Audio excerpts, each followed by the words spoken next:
Hi, I have a question for you.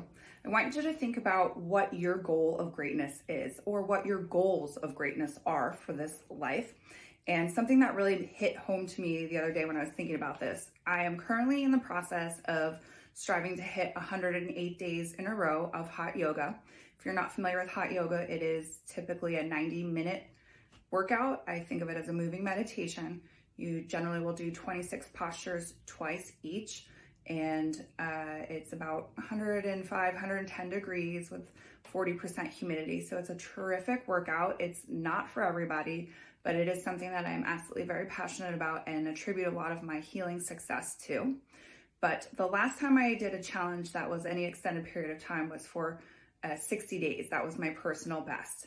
And I was just thinking about the fact that I stopped at 60 days. I joked because after 30 days, you get a free month at the studio. And then after your first time doing that, you're not eligible. It's just a one-time offer, but I was thinking it was every month and I was like, great, I'll just get free yoga forever.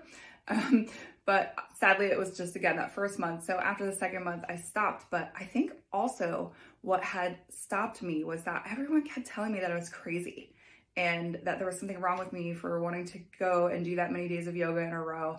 And so I just stopped. And shame on me in a sense, because I could have kept going.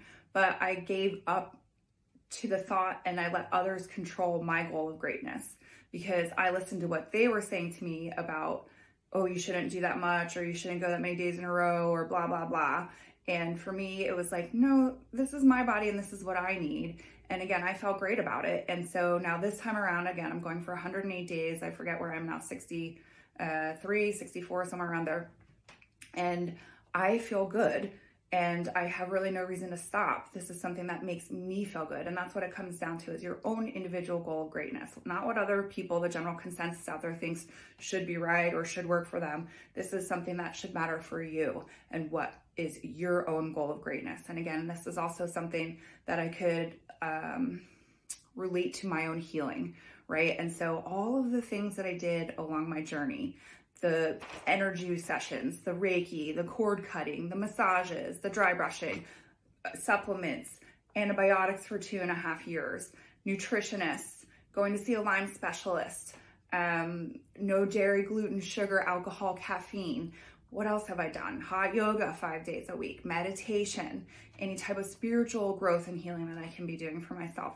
Research, learning about the illness that I was afflicted with. How can I heal that? Looking at different parallels between emotional trauma and physical illness and manifestation, how that happens in people's bodies, and really reversing that. And I'm really grateful that I was able to do that. But if I had listened to other people, again, with this, that would have gotten in my way of my goal of greatness. That would have stopped me from achieving my goal of getting well. And I was not willing to compromise that. So when it comes down to these individual things that we look at in our life with our own individual goals of greatness, we are the ones deciding upon when we stop. We are the ones that decide what works for us. We are the ones in charge of our own goal of greatness, not anybody else. So don't worry about what other people are telling you. Don't worry if people are calling you crazy. You worry about you. You worry about how you feel. You worry about the voice that you hear when you lay down at night, because that's really the important one. And when I talk about others getting in your way, you yourself can also get in your own way of things, of manifesting greatness and abundance and health and wellness. And that is something to really take into consideration, because oftentimes I think I was my own worst stumbling block. And it's something that I still practice to eliminate every day and to get better at managing within myself. But I won't get better if I don't give myself the tools to do that. And so by reading, by talking to others, by opening up my perspective to different people and opinions, I'm allowing myself that growth to be able to manifest a different, potentially even better goal of greatness, because I'm seeking it. So keep this in mind again. If you are on your own track to your own goal of greatness, don't worry about what other people say to you. Don't worry about what other people think about you. Don't worry about if they call you crazy, because again, take it from me, I'm the one who's standing here who got well, and I'm the one who had to put in that work, and I'm the one who had to do it for myself, nobody else. And so whatever else anybody thinks didn't really apply to this situation. And for a lot of things, I think that's the same. We want to value others' opinions. We want to value what they say. They generally have our best intentions at heart. Those of us that have those who are being spoken to by family or friends, they do really generally want what's best for us, but sometimes what they think is best for us is from their own personal perception and not our own individual life and what matters to us. So keep that in mind. Again, shoot for your own goal of greatness. Take care.